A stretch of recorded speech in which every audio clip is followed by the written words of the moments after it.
All right, so one last lecture here before we really shift into DAX demo mode.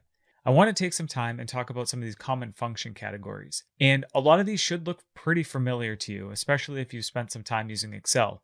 They do map pretty closely to some of the Excel function categories, especially math, stats, logicals, text, and the date and time functions. That said, there are a few areas here that are quite a bit different in DAX, like filter functions, table functions, and our relationship functions.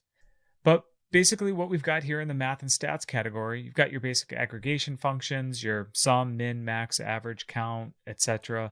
Plus some interesting DAX functions called iterators, which actually evaluate row by row for each table.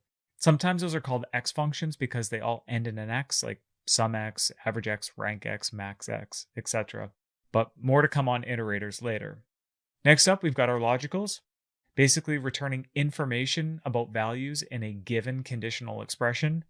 So these are all based around those if statements, if, and, not, or, and then there's a really fun one called switch here that we'll do a demo on as well. Next, you've got your very familiar text functions. These manipulate text strings and can be also used to control formats for things like dates, times, and numbers.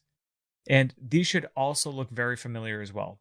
Concatenate or ampersand, left, mid, right. You've got capitalization rules like the ones we practiced in the query editor with upper, lower, and proper, and then some useful options like substitute, trim as well.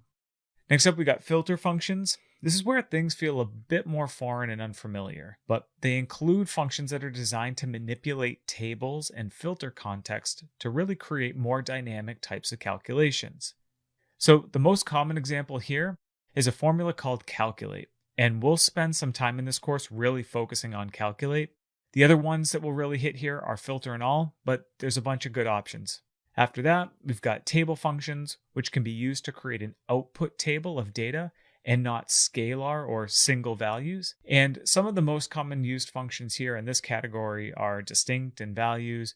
We've got some joining functions like union and intersect, and table manipulation functions like top n. In the date and time category, you've got your basic date and time functions, as well as some advanced time intelligence operations. So your basic ones should look pretty familiar: date, diff, year, frac, your component functions like year, month, day, or hour, minute, and second.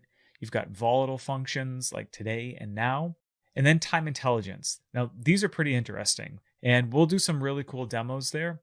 But the functions here like dates year to date, dates quarter to date, date add, dates and period, what these really let you do is create things like rolling averages or year-to-date totals and some other pretty cool date-specific comparisons.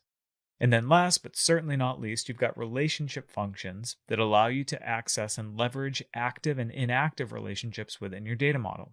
Now, within these functions, we're really only going to cover related in this course, but the other functions here are super useful as well, like use relationships. This allows you to access inactive relationships within your DAX code. So some pretty cool stuff there.